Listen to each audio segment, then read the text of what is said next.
Welcome to episode 10 of In Deep with Dan. This is Dan, and this is my podcast. Or I am Dan, and this is my podcast, or I am my podcast. Whatever you want. Doesn't matter. What a terrible introduction for anybody just joining the show. Usually I'm a little bit more coherent, but hey, I've had a little time off. I took some time off for the holiday, for the U.S. Thanksgiving holiday, and I'm trying to squeeze in a couple of episodes between Thanksgiving and Christmas, so here we go. This week's guest is Paula Wood. We used to work together, but she had to move away to take care of her parents. In the course of her 18 months, well, I won't spoil it. I'll let the conversation unfold on its own. We had a frank and sometimes hilarious talk about all that. In the course of the conversation, I opened up about my own experience with my parents dying and me living alone at the age of 16. And on that note, a message to my siblings. If you're listening, Linda, Terry, Bill, Patricia, look, you may not agree with what I say here about mom or dad. Just realize my impressions are both from when I was 16 years old as well as distorted memories over the decades in which they've been stored in my meatware since then. So if you want to correct me on anything, that's awesome. Come on the show. We can talk, or just call or email me and I'll state your addendums myself. Whatever comes next in the episode is not meant to hurt you. It's just meant to share. It's from my heart. So take that as it's worth, okay? All right. Hey, everybody, this could be a tough episode for some of you, especially if one is anticipating having to care for a loved one who's in the end stage or in stages, the late third act of life. But if you are that person, I think you kind of need to hear this episode because you'll find out it's possible to come out the other side. And for those of you who have come out the other side, you'll probably just laugh and nod your head at a lot of this stuff because it's all part of the common experience. So, like most things in life, I guess it's how one deals with one's happenstances that defines us. It's what makes us stronger or crumbles us to dust, like the losing end of a Thanos coin flip. And if you don't know what that means, that's okay. I think you get the point. But before we get to today's talk, just some business. It's been, as I mentioned, prior to Thanksgiving since I posted an episode. I'll try to get back to a little bit more frequency. My job is going to be involving me in more off-hours activities again, but I'll try to get in there as I can. I really love doing the show and have no plans to reduce the episode frequency, so I'll just have to be a little more energetic and efficient across all of my interests. On several folks' suggestions, I've been playing The Witcher 3 on the PC via Steam. Thanks to Erica, Joel, Kristen, Ian, and Kirby for urging me to buy it. I picked it up on a Steam sale, and it is truly fun. I admit I don't play it as much as I want to, but probably as much as my schedule will allow. This past weekend, Christy and I saw Bohemian Rhapsody for our date night. Great flick. The movie got some grief for not doing a full expose on all Freddie Mercury's sexual exploits. I thought that would have been in poor taste for what the movie was trying to convey, which was his cleverness and his pain and his brilliance and his musical talent. I thought the actors who portrayed the other band members were also amazing. I was and am a Queen fan, but I knew very little about their background. I actually think I might have gotten some of it right, but it just wasn't in the movie. But that's okay. I still know very little about their individual backgrounds. They didn't showcase how any of them became musicians, for example, but more on how the band was formed and how lonely it was for Freddie Mercury to be gay in a society where coming out was not yet considered mainstream. So very powerful in that regard for sure. Yeah. Aside from that, just other life stuff, so I won't go into any of the minutia or the mundane. So, all right, here's Paula and me talking. As always, please let me know when you want to be on the show. Let me know if someone else you know should or wants to be on the show, and we'll get it scheduled if we can. I'm not really sure how I managed to edit this episode and actually launch it. When Paul and I chat, it's all stream of consciousness and all over the place and pretty over the top, but we have a blast, so I hope you do too. So enjoy the talk. What's going on? Now since I've seen you, which was at work, We used to work at the same place a long, long time ago. How long have you been gone? Like a year now? Oh, no, it's been longer than that. I think it's like a year and a half or more. Has it really? Oh, my gosh. Yeah. Wow. It's been a long time.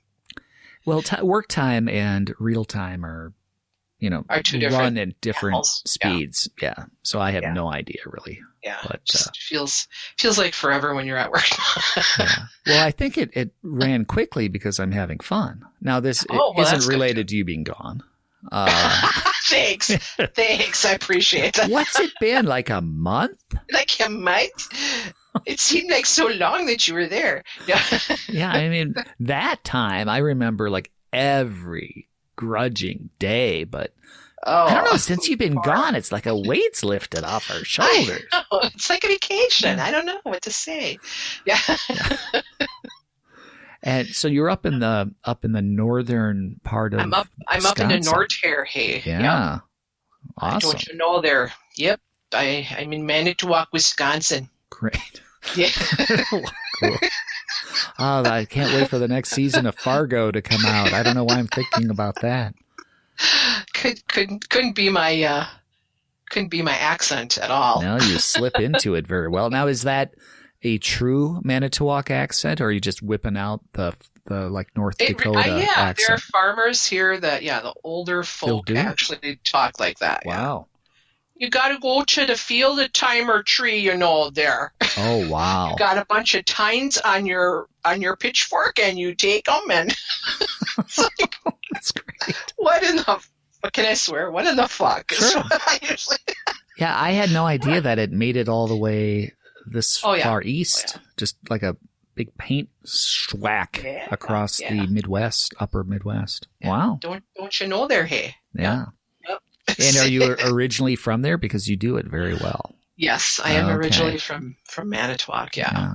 I had not heard that in your voice back when you were down in the thriving metropolis where you and I worked. Yeah. Woo-hoo! In the Bergs. Yeah. Cool. So, it's been a while. Yeah. It's been a while since I've been there. I had so much fun there. That was a cool place to work. Good. I was sad to have to leave, but yeah. Your family comes first. God damn it. No. Yeah, bastards. Yeah. Bastards. No. And are you still doing the art, the Rose and Fire? I think you have the Facebook site, right? As I recall. Like a Facebook page? Yeah, it's called Rosewood Studio Arts now. Okay. Yeah, it's on Facebook. Yeah, I changed it a little bit. I'm just starting back into it because it's been a trip. Let's just put it that way. Oh, sure. I did, every kind of life change you could do in about a year and a half. Other than, maybe become, another sex or die myself or something like that. Well, I mean, there's things I could, do, but well, I did a bunch of them at once. So. Well, I'm glad you didn't do that last one. Hey, I mean, if you want to change your sex, go ahead. Yeah, that's fine. And I'm not making fun of it. I'm making fun of the trans community is awesome. Yeah. Awesome. Yeah. Yeah. The only thing I was going to make fun of was the GoFundMe page after the slash. Go blank me.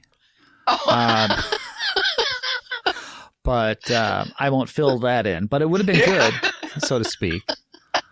Now it you might get the short end of the stick, and I'm sorry. I meant a tiny URL. You have no idea. No. Yeah. Okay. Okay.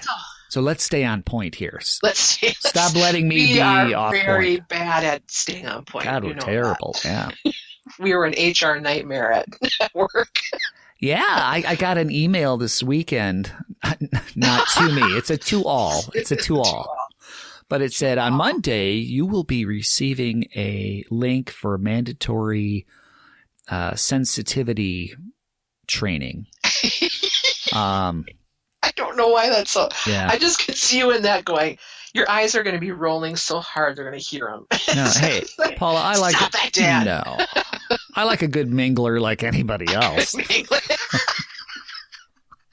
do they allow alcohol in this? I don't know. This episode will take me 15 minutes to produce and write, and like 4 hours to edit out.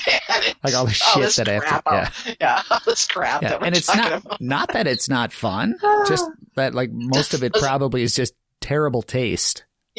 People would just be like, what in the. I don't get this. You know, he seemed so compassionate when he was talking to his wife about the weight loss. And now all of a sudden. No, he's just a huge dick. Yeah. Oh, man. Wow, he must have heavily edited that last episode.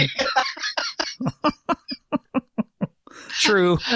And who is that woman? What the hell?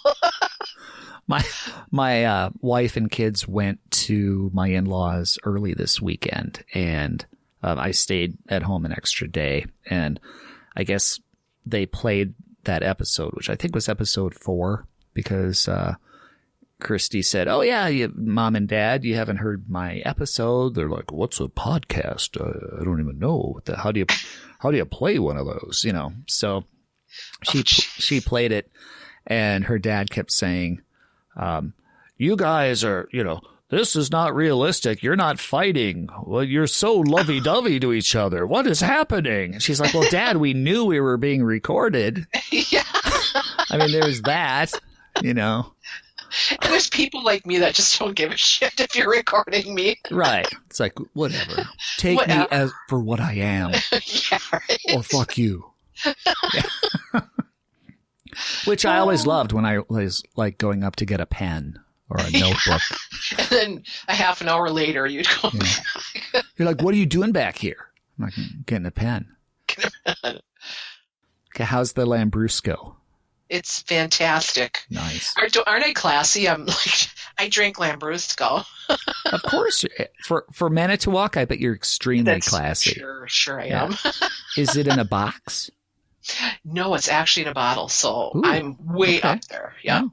Way, looking good. Looking good here in Manitowoc. Well, I do think. Looking fancy. Yeah. No, this country, puts way too much hoity-toityness on wine. Wine is something that should be consumed.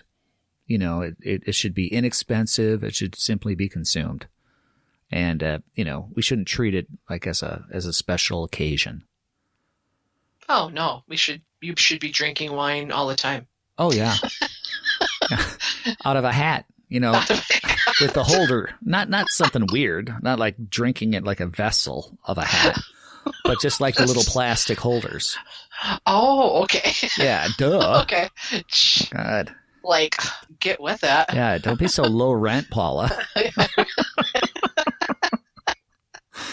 Oh. Yeah. Okay, so now, in all seriousness, Paula. In all seriousness. Yeah. Okay. So why did you move away from us? Why did you move? Why'd you leave? It was a multi-tiered situation.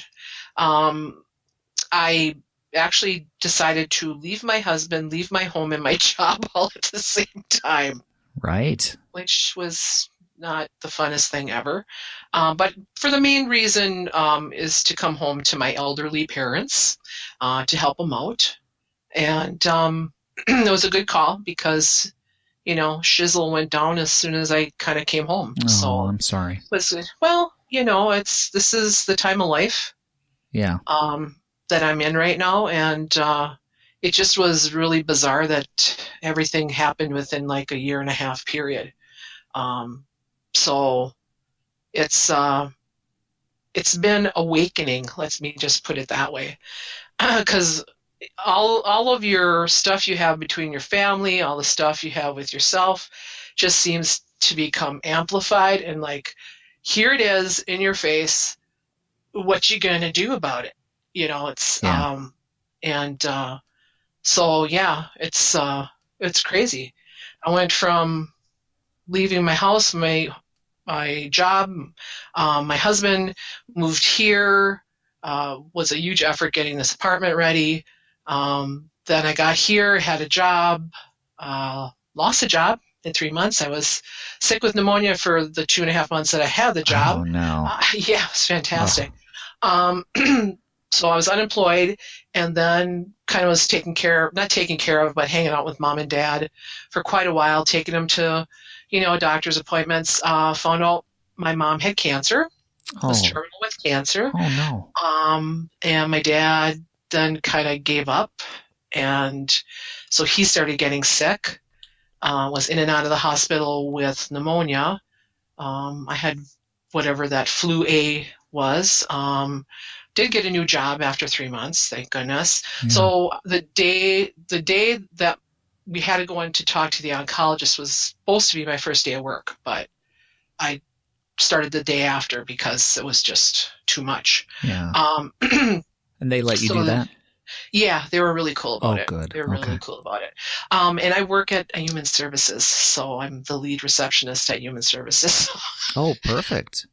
So then my dad got very ill, and when he was ill, because my mom also has dementia, the three of us children, my brother, my sister-in-law, and myself, would have to spend 24/7 with her because she couldn't be left alone. Oh, sure. So then he passed away in May.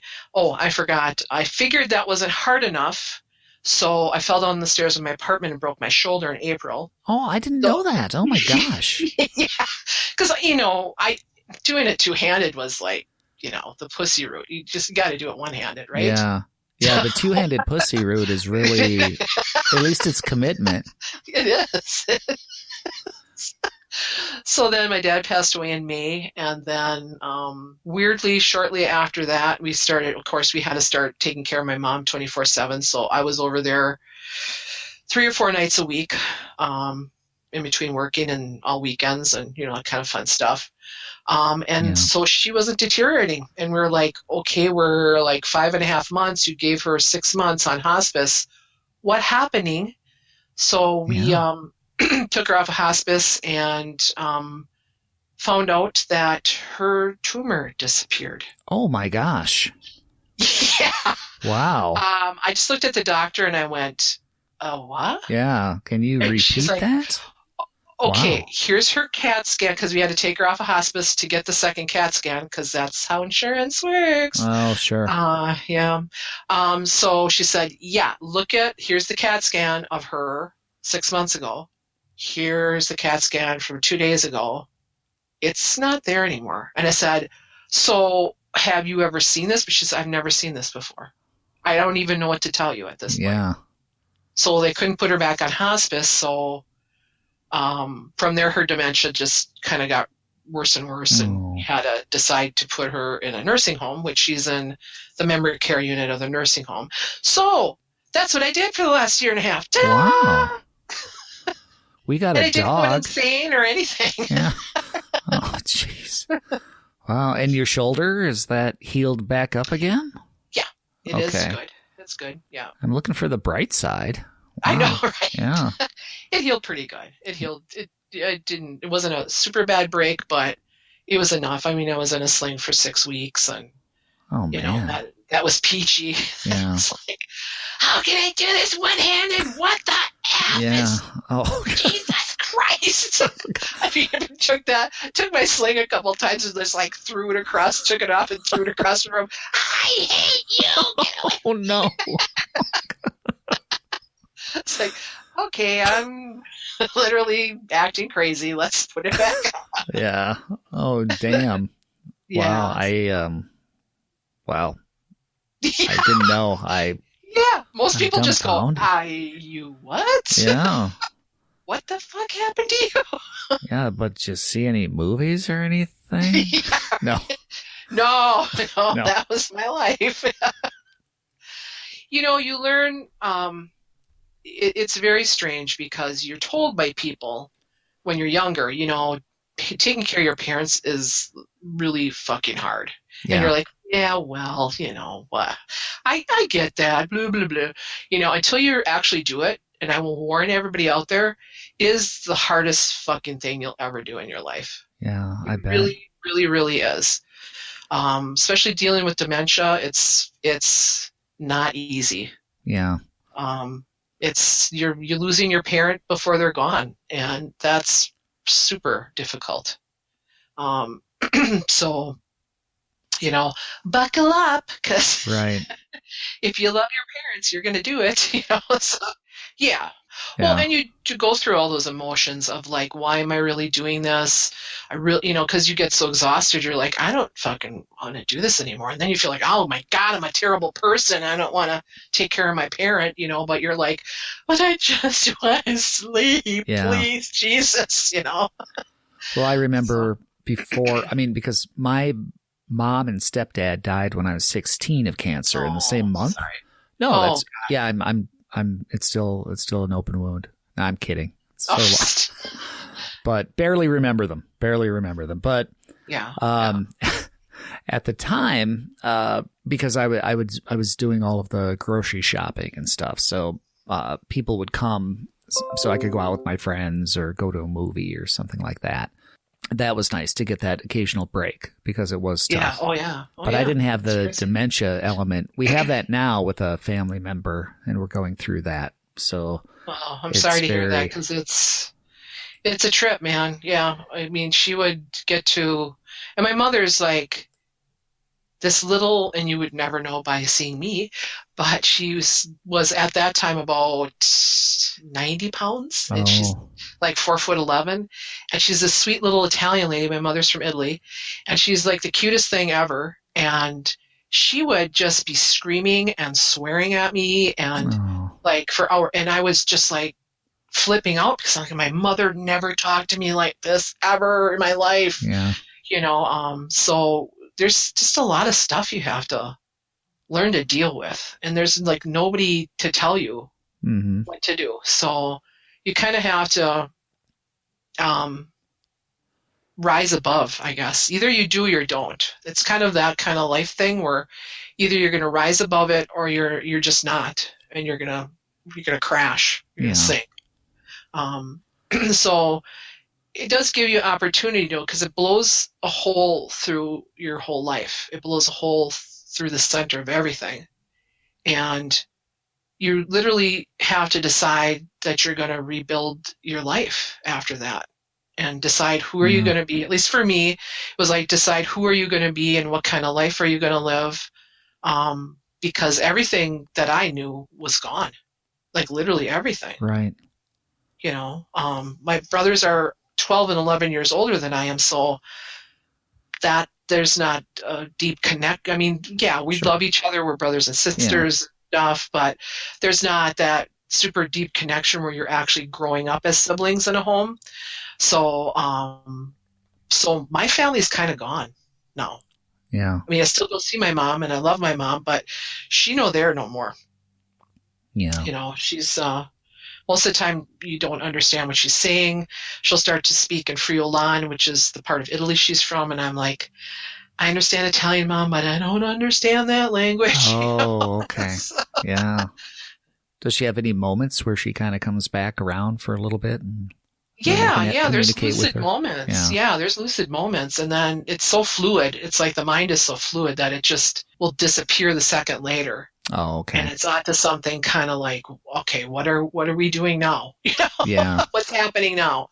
And a lot of times she won't remember what she's going to say as she's saying it, so she can't even make a sentence come out, that makes any sense whatsoever. And she'll even say, well, I know I'm not using the right words. And I'm like, you absolutely are not, Mom. I don't know what you're talking about. Yeah.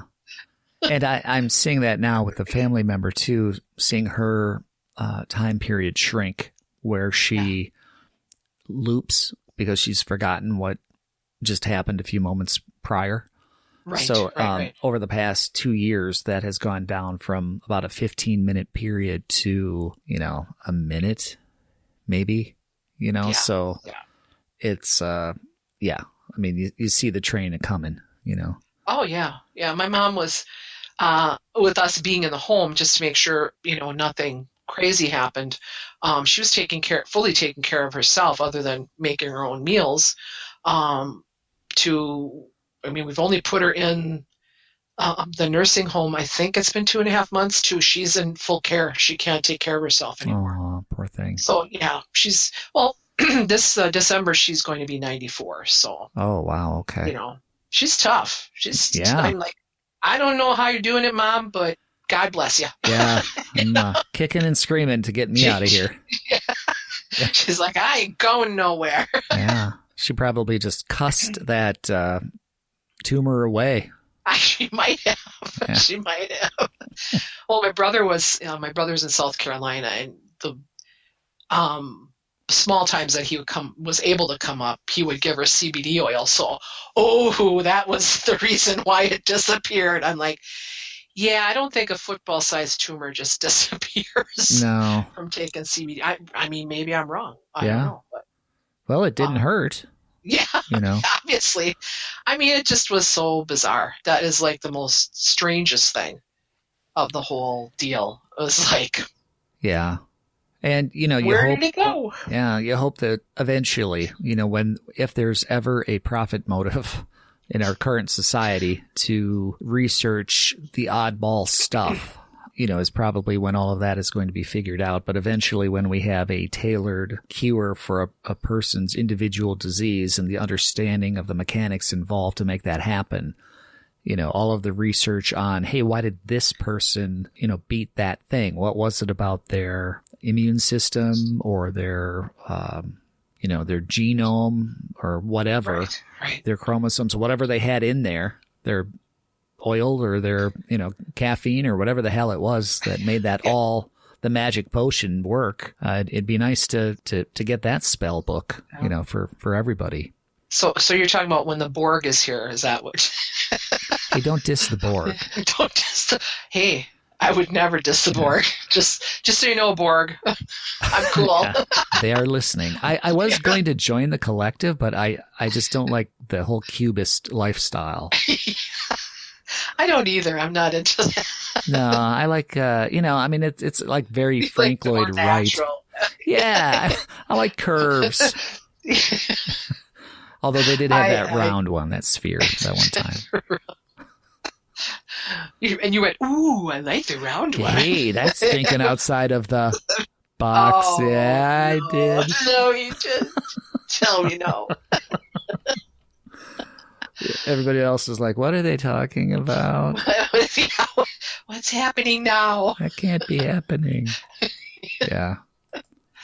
Well, I'm glad it sounds like you've come out the other side, Yeah, finally. It's just been newly that I've been able to kind of lift my head up and just make some decisions on, I really kind of want to do this. I want to stay alive. Sure.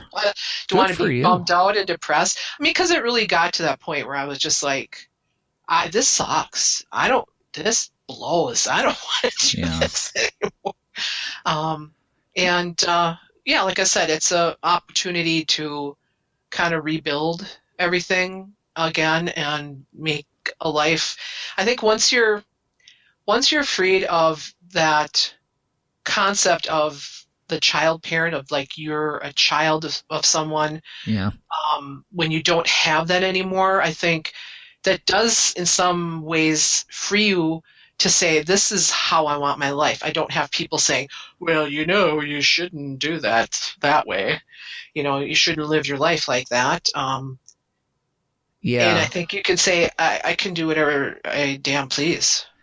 Well, that, that did happen to me when I was 16. And I mean, I'm from that total side of it, Paula, where I had no one telling me I couldn't do anything or that I should do something. Right. And I do take that back, because if any brothers or sisters ever listen to the show, which is very unlikely that will happen, but if they do, on the off chance, I do want to give them a shout out, because I know that they were trying. But everything I heard from them was, you need to do this because because it's the right thing to do and you don't know what you're talking about. And I'm like, I'm 16. I'm living alone. This is cool. I don't do anything bad. I did You're when I was. Boss of me, man. Yeah, I can handle this. Yeah. And then I got a roommate, which is the best thing that I ever did, because he, was like a big brother in my life. Even though I had brothers, he was like the the brother figure. So he led me down the merry path, of, smoking my first joint and, going to Chicago and seeing the blues and getting drunk with Magic Slim and the Teardrops and nice. Mama. God, who was it? I forget. Anyway, lots and lots of blues people. So Mama, yeah. So, yeah. Well, you were raised by the blues, brother. Yeah. And it probably saved my life because, there were Yeah. times when I was like, what is all this about? I was angry at, they came out, my mom died of liver cancer. And like the next year, geez. they did the first successful liver transplant. Oh, I'm like, well, that was bad timing. Yeah. Yeah, shoot. not that she would have been eligible anyway, but, Right. so, Oh, but man. yeah, we're all a product of this, this stuff, but your story is interesting because you're like a me who didn't hit the parents thing until much, much later. And, she was elderly. yeah, right. Yeah. No, not you. Nice, thanks. Yeah. I'll say it. I'm 57. I mean, and it's, I'm a people pleaser, so I always kind of want to, sure, I'll do it that way. Not really taken into a lot of times saying, well, I really don't want to do it like that, and not to say that I didn't to some extent, but I think that, I've talked to other people who have lost both their parents in a rather short amount of time, and that is part of it, is that you're losing that concept of yourself as a child, and that there's someone over you kind of watching what you're doing and seeing if you're successful or not, and that kind of thing, and you kind of frees you a little bit to say, well, even if I do the wrong thing, it's okay because it was my thing. Yeah. So. And I had that as a concept early on because my mom was a very Catholic woman originally. Mm-hmm. And then she had a very abusive husband and, she wasn't allowed to take communion anymore because she divorced him after 26 years of him being a dick. And so she got bitter about it, but when I came along, I did not have to go to church or anything. My mom would say, hey, it's up to you guys, whatever you guys want to believe what you want to. So that set me up well for being the proud atheist I am today. who and, I'm a recovering Catholic as well. So that's exactly. what I call it. Yeah. And my mom was the same way as far as that goes. My mom was 34 when she had me. So, my dad, she was a war bride and my dad was a veteran of World War II. Yeah, likewise. So, much older than a lot of the other parents that were of my peer group, my kids of my peer group. Yep. So their attitude was a little different because, they went through World War II, the Depression and all that kind of stuff. So, you toed the line, you worked hard, you straighten up and fly right. That was one of my dad's favorite things to say, So, I was kind of a headstrong kid, but they tried to rein me in a lot, I think. And I think some of that programming is, maybe it's not so good. I don't know. I mean, I'm sure the structure is good, but maybe the, do the factory job, or you're going to go to college and you're going to get a good job, and what if I don't want to go to college? What if I want to go to a technical school, or what if I don't want to go to college at all? Right. There was kind of a narrowing of options as we became adults, I think, for my parents as kids, because they wanted us to be okay. Right. And in their eyes, being okay was, getting a job, having a family, the American dream, which doesn't exist anymore. Yeah. So. Yeah, and I guess what I was getting at with the religion thing was I was used to the idea of being on my own and not having an entity watching over me to judge me. So, right. Which I was very against. So when my parents died, it was not that much different as far as I was concerned about. I was always going to do what I was going to do anyway. I just didn't know what the hell that was. What the hell am I doing? But I thought, man, whatever I do, I'm going to do it and it'll be my thing. And then just life came along and helped me decide. So it's not that anybody really has any choice, Right. I don't know. Choice is the right word. The best plan is great until it begins or whatever, Until you're trying to do it and then it does, whether it works out or not. Yeah. But yeah, that is interesting. So yeah, I mean, my mom was born in 1926, so it sounds like right in my age group. Yeah, my mom was 1924, and my dad was 1928. Okay. So yeah, she was a cradle robber. Ooh. Yeah, I guess. Go mom. Yeah. And I think my dad was 1921 or 2. He was also a cradle robber. He was in World War II and came back. Typical. My mom was volunteering at a USO show. So sure. He picked her dance card or whatever. Yeah, it's crazy. Yeah. That's how my parents met too, when it was in Italy. Oh, okay. So he met her when she's working at one of the USO clubs or whatever there. Sure. As a cocktail waitress, and then as a Stalin spy. As a spy for the fascists. Yeah. And my apologies to any of my fascist listeners. Right. Because I know who you are. Yeah. Now you're gonna make them paranoid. Hey, if they weren't paranoid, they wouldn't already be fascists. Fascists. All right, I'm going to repeat that because I was drinking. 1 second. Fascists. And take 2. Hey, if they weren't already paranoid, they wouldn't be fascists. Okay, there. Got it. What got were it in they? there. Don't try to make you say don't you make me go there, Paula. So anyhow, this is, I'm not trying to make this a bummer of an episode, but no, it's good. That's been the happenings of the life, but it's good. Yeah, I'd play like Kurt Cobain or Iggy Pop over the back, but I don't want to get booted off of Spotify, for copyright infringement. So I'll just hum in a minor key while we keep going. You don't, with all your blues connections, you don't know them? Like they couldn't come on and sing? Oh. No, they're all dead now. I'm old too. Well, what? That's not an excuse. You're right. That's just... That's just lazy. Yeah, that's just lazy podcasting. Get me a phone. Yeah. And a phone book. Oh, wow. Now you just lost a lot of your listeners. Yeah. Of what? What is that? Is that a book where you open it up and there's a phone in there?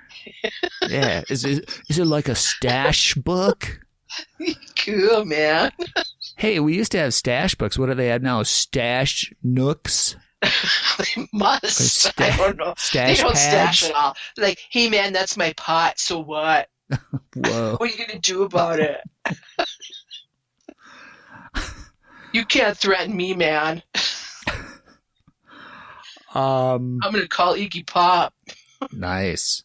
You like that segue? That was good, wasn't it? Got right back to Iggy. Just circled right around. Yep. Yeah. He was such a cute cartoon character. He was. I don't know. I don't know either. 1 second, let me take another drink. Please do. Check your drinks.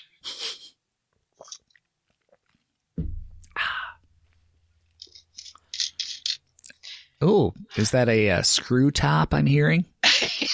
It's my San Pellegrino. Ooh. Because Italians got to drink. We got to drink some mineral water. What can I say? You know? You got to have it around. Yeah. That stuff will clean you out and make you fly the straight and narrow. So what are you saying? I don't know.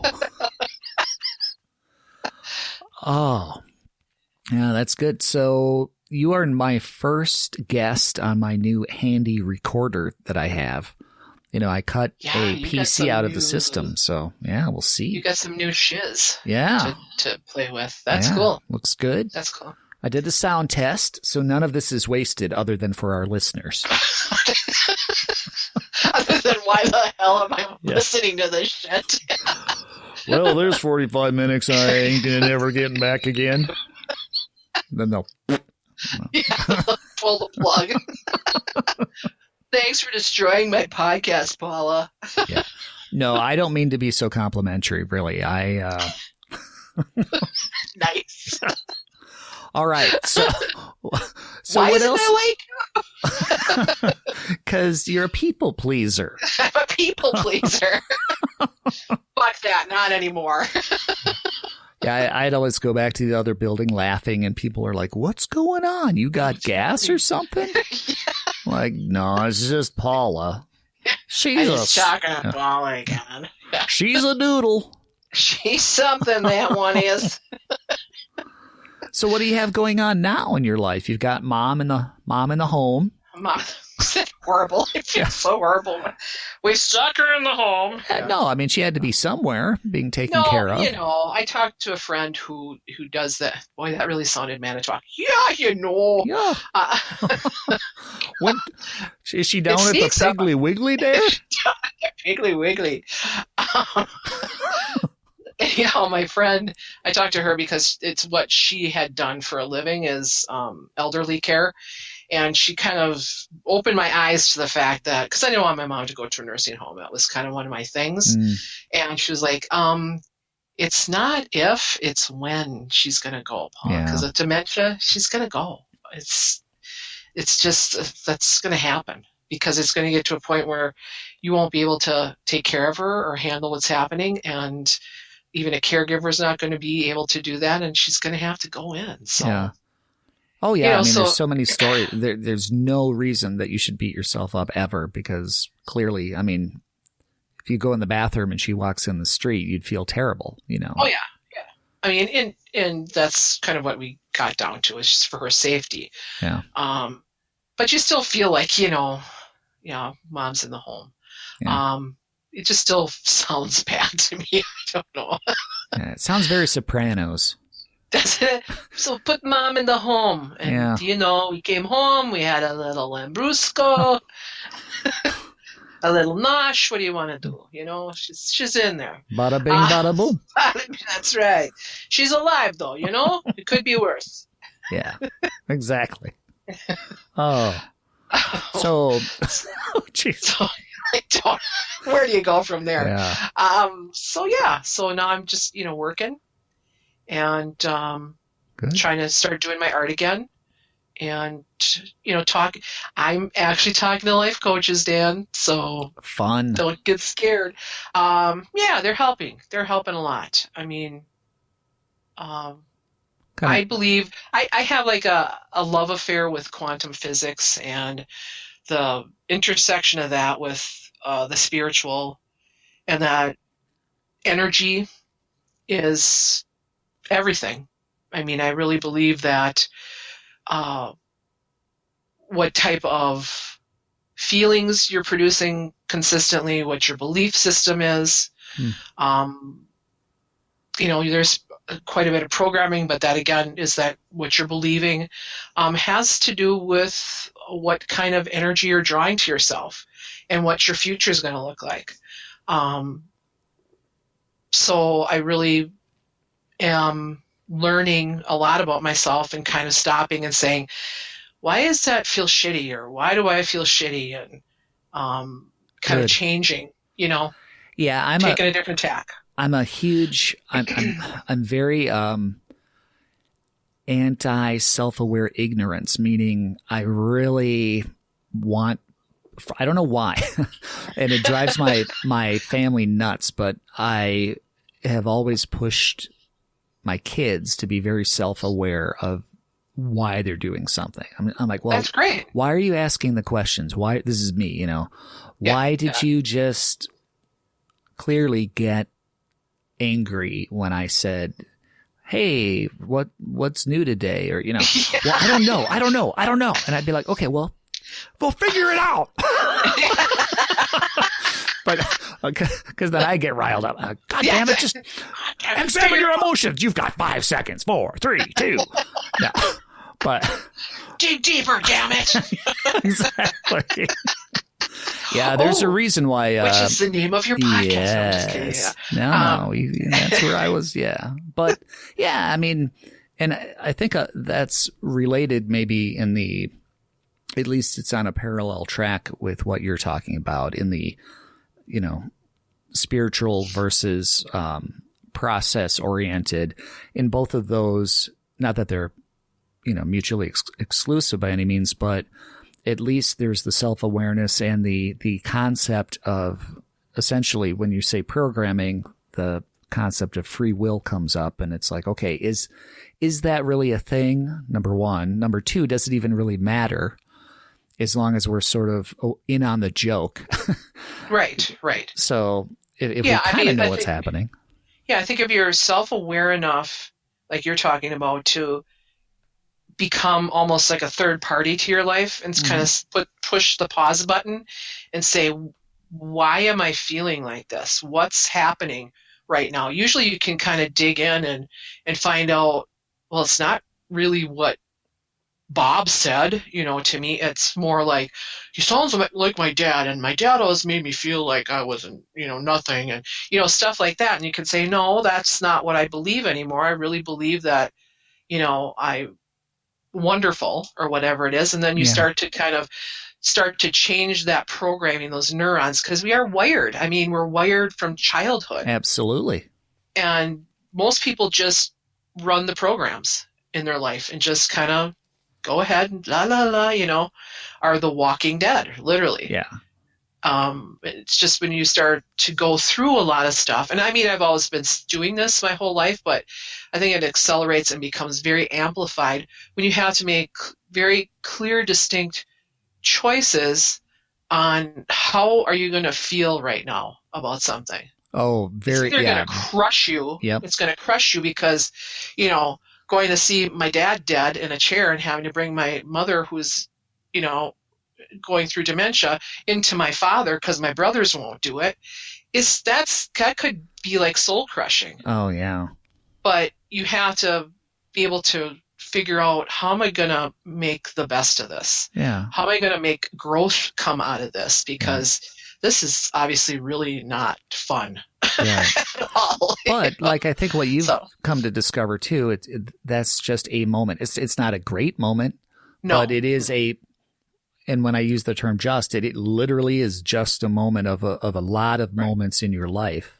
And I think the wiring that you're talking about also relates a lot to, you said something that hit me. Oh yeah, kind of like a third party is what you said to your life. It gives you an objectivity, or at least access to it, which really bothers me today when people say, well, I might as well watch just a totally slanted news network because nobody can be objective anyway. I'm like, well, you can try. You can try, and you can be aware of your own preconceptions, and you can fight against them, and you can be honorable and try to be objective and present something. So, I mean, that's news, and it's not to get off on a tangent, but if one takes that into their life and says, okay, objectively here, why am I angry now? Or like you said, I'm going to choose to laugh at this, or I'm going to choose to cry at this, but it's my choice. Yeah. I don't want to be forced to cry at this. It's following the feels. I mean, you when you listen to something, you really know intuitively, if you're really listening to yourself, that's a pile of bullshit. I don't really believe that. Whether, it's somebody else's perspective, whether it's absolutely right or true to other people, to you, that's absolute BS. Yeah, you can feel when somebody's saying something to you and you're like, I absolutely get that. That feels right to me. That I will believe. But you should always ask yourself to make those decisions and not just go with the status quo. That's right. Which we're seeing a lot of these days. Yeah. Power up. I say. Yeah, well, open the eyes, look around, try to be compassionate, and at least empathetic. I swear to God, I don't know what happened to empathy, but now I say that when I look on the landscape of social media or on the boob tube. Who even says that? I know. We're going old school today, Paula. Boob. I've got you on the reel-to-reel here, and I'm running out of tape. Sweet. Yeah.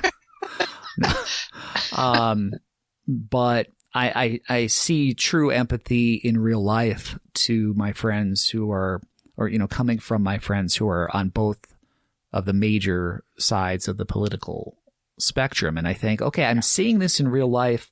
Why am I not seeing this in your social media feed? And I think it's the choice to present the anger or the choice to present the love is also a choice. And I think some people knee jerk one or the other out without thinking a lot about it. And it could be that I'm getting old and I'm like one of those, I'm starting to become one of those, get off my grass. I just feel like, what kind of music are those young people listening to? Get off my grass. And, yeah. Oh, shit. No. Who thought I was going to become that person? Yeah, well, I went to an event recently, and a family member was behind me, and they said, and I'm sorry if you're listening, you're probably not, but if you are, said, is this really what constitutes music nowadays? And I thought, come on, just don't. It's too soon. Where you're like, I don't believe I just said that. Yeah, and they're like, I'm like, who has just possessed me? Yeah, they were younger than me, and they said that, and I'm like, come on, man. Just don't. Don't do it. Because, I'm so freaking cool. I listen to multiple genres in my car, man. Now, I can't stick my left foot out the window like I used to. Oh, wow. And rock back and forth, but I still enjoy it. I still enjoy the tunes. You still enjoy the idea of putting your foot out the window? Is that what I'm understanding? No, I mean, I'm enjoying the music, but okay, I wouldn't enjoy the fracture that I would get. Of course, now it's too cold anyway. I'd get frostbite toes. Yeah. Frosty toes. Yeah. Jeez. Sounds like a commercial. Coming soon to you, Frosty Toes. Ooh. Yes. Tired of that terrible fungus? Cover it up with Frosty Toes. Make it look like that shit's supposed to be there. It's like a tinsel injection. Like, that's my new nail polish. What are you talking about? Oh, wow. Yeah.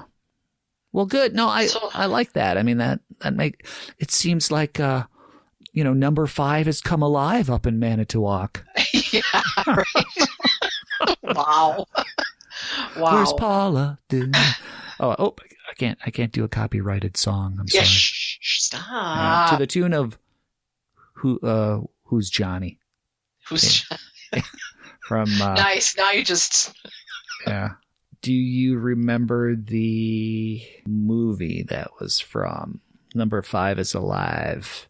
Number 5 is Alive. I don't. Number 5 is the robot Short Circuit. Oh, yeah, that's right. Yeah. Oh, my God. It's been so long since I watched that. Probably Steve Guttenberg. I don't know.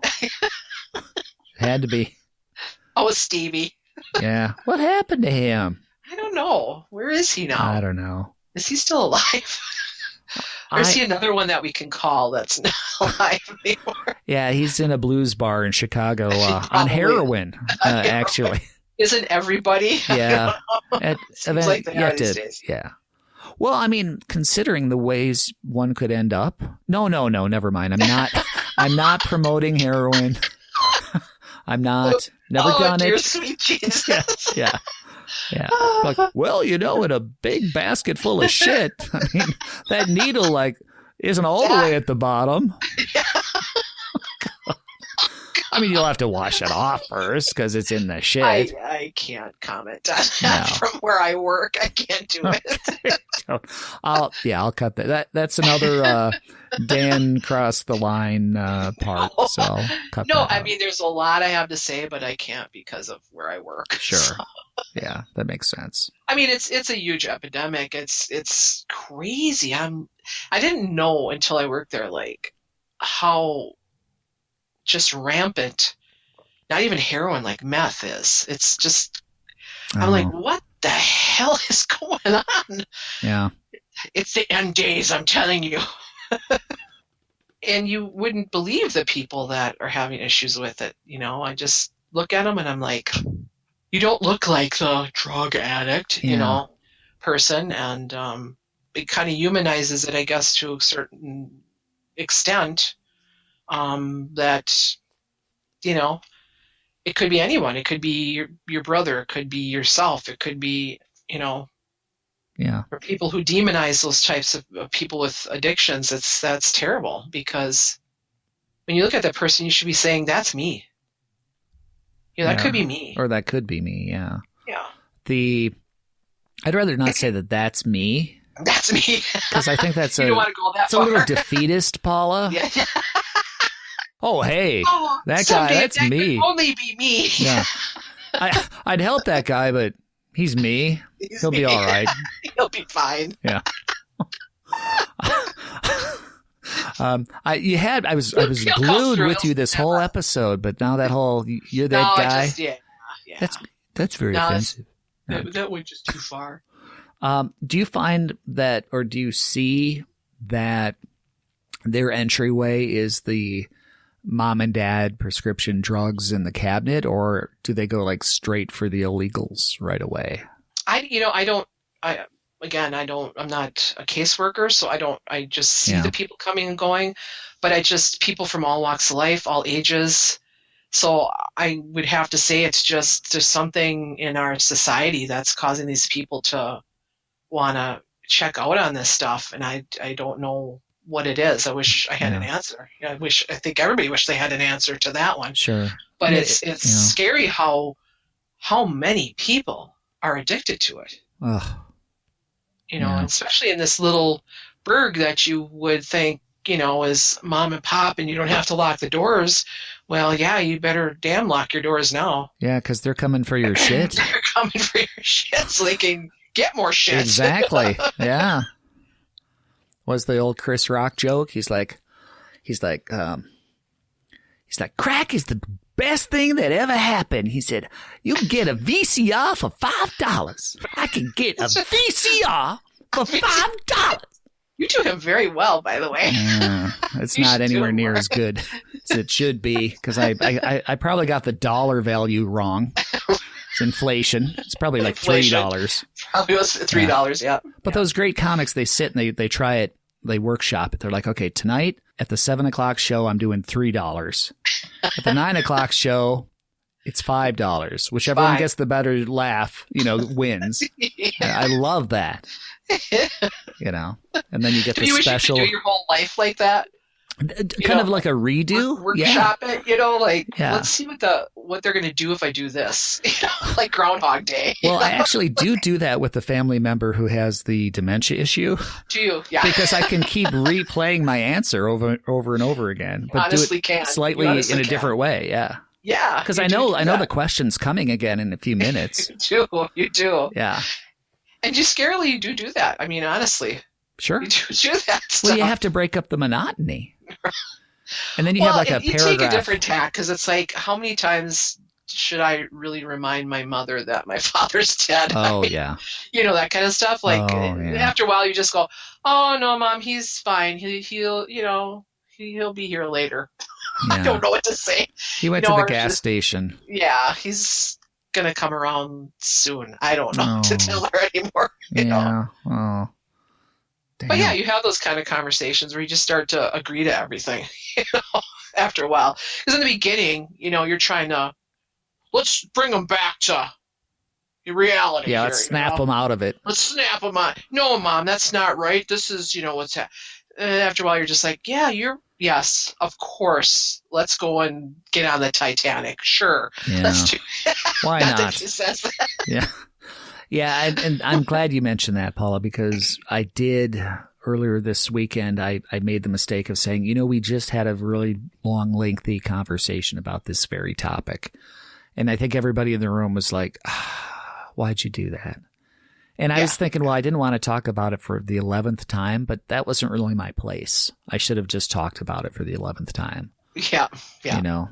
And her partner was, I think relieved to be with us because some of the load of the repeat conversation could be taken off of his shoulders, but because it is insane. We were kind of, my dad was a very unique individual. He came from a very abusive childhood due to his parents being alcoholics, and in those days, you just didn't get help. It was what it was. Yep. But he had a mindset that, like, if he decided to do something, it was happening.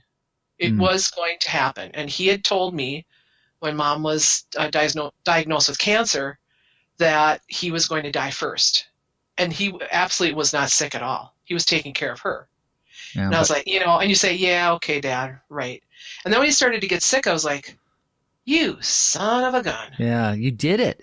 You're doing it. You're doing it, aren't you? And then we all kind of like got really pissed at him because we're like, you took the shit way out, Dad. Yep. Thanks a bunch for leaving us with Mom. And cheater. Yeah, you cheater. But then we started living with her and having to take care of her. And we're like, oh, Dad, we're really sorry. Yeah. We didn't know what you were doing, what you were going through. And you never complained. You never said a word. Wow. And then you were like, yeah, sorry for being mad at you. Yeah. I mean, I would have like conversations to the air, or hopefully to him and say, Dad, I'm really sorry I got mad at you. I really get it now. And, Yeah. Crazy stuff like that. But I'm a crazy kind of girl. Hells yeah. I mean, when the last day I could be in my parents' home, I actually, because it's what you do when you're in this type of situation, you just go and get food. You don't ever cook. Yeah. Oh, I bet. I'm too fucking tired. I can't. Yeah.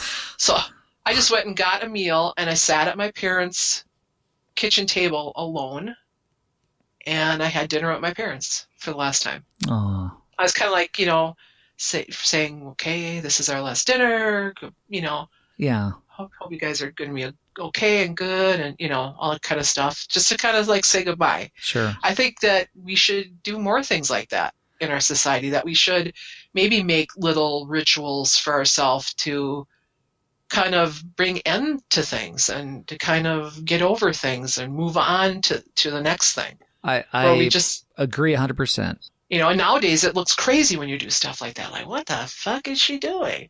Sitting at the table talking to people who aren't there. Well, you shouldn't be live streaming that. Yeah. Well, it's not that I believe they were actually sitting there. It's just, Yeah. It's like, why is this lady doing? Is this a one-person play? What? I'm on Broadway next week. Yeah. Like, I'm doing this ritual totally for myself, but I am selling tickets. Yes. So it's for my own personal well-being, and so that I'll have a memory to take with me. Visa and MasterCard are accepted. I didn't think of that. How stupid. It could have been mine. It could have been. No, you could do that. It would be good. You'd be great at that. You could have conversations with Mom and Dad. Could be your show. Yeah, that could be. Yeah. Wow, they would be some weird conversation. Yeah. And you could do a Bob Newhart thing. You could like get your husband in on the phone call. Not the real one, but the fake one. So you could talk to him. Yeah. Do this whole one I don't have 18 anymore? months. Yeah, that's what I mean. I did get I forgot I got divorced in there too. Yeah, no, you said that. Did I? Okay. Well, you kind of did. You said you left him. You didn't say that the divorce happened, but good for you. It was amicable, but yeah. Well, I'm glad. I remember the the formative time period for that, and I was certainly supportive of that. So I'm glad, Yes, because it matters how I felt. It's all about you, Dan. Because I was right there with you every step of the last 18 months, wasn't I, Paula? That sounds really not good. Yeah, you're like, we're only kidding, family of Dans. Yeah. No. I was mocking myself, the fact that I wasn't there for you, but I didn't know well, it doesn't sound like you needed me there. Let's talk about me. Let's make this about me. Let's make it about me. Yeah. So, yeah, and then there was this, I was 7 months in, I'm thinking, where's Dan? He could really help me out here. And then I heard he was still working. Oh, damn him. Damn him and his work ethic. I know. Well, straight and narrow. Yeah. I don't know. We're not going there. We're not doing that. Don't go bent. Don't go pudgy. The pudgy. No, the bent and pudgy. Went there. Yeah. But to the left or to the right? Don't want to know. Nope. Not happening. Not happening. Oh, the water's cold. Hey. I don't know. Shrinkage factor. Yeah, okay. There you go. Oh. Well, I think that's a great place to end it. Awesome. Shrinkage factor is where we end it. That's great. That sums up our relationship right there. Exactly. Oh, yes. The filthy and odd, that's where we live. Well, I think after this hour and 15-minute recording, we've got a good 20, 25 minutes out of this, so it's going to be amazing. So you'll have to go and get somebody else so you can fill out your time. And here's a public domain blues song for the next 20 minutes. It's a blues jam. It's off a VHS tape from when I was 18 years old in my house, living alone with my friends.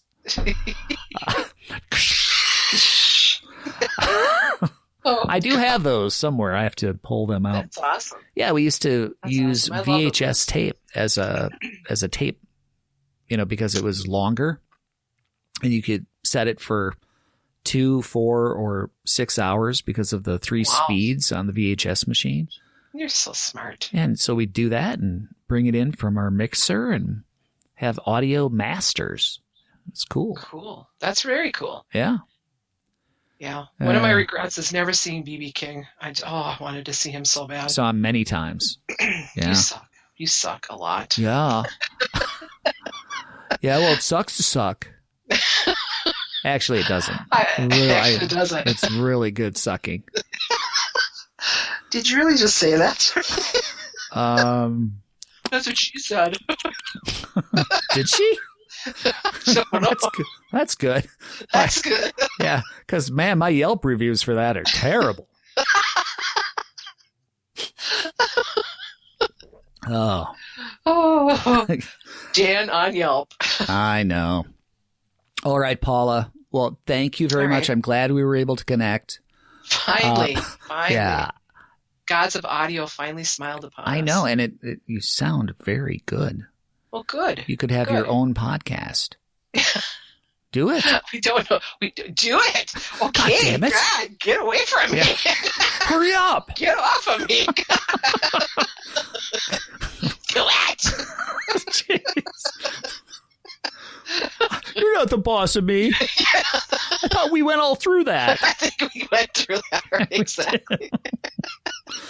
All right. Well, thank you. I will talk to you soon, okay? Okay. Sounds good. All right.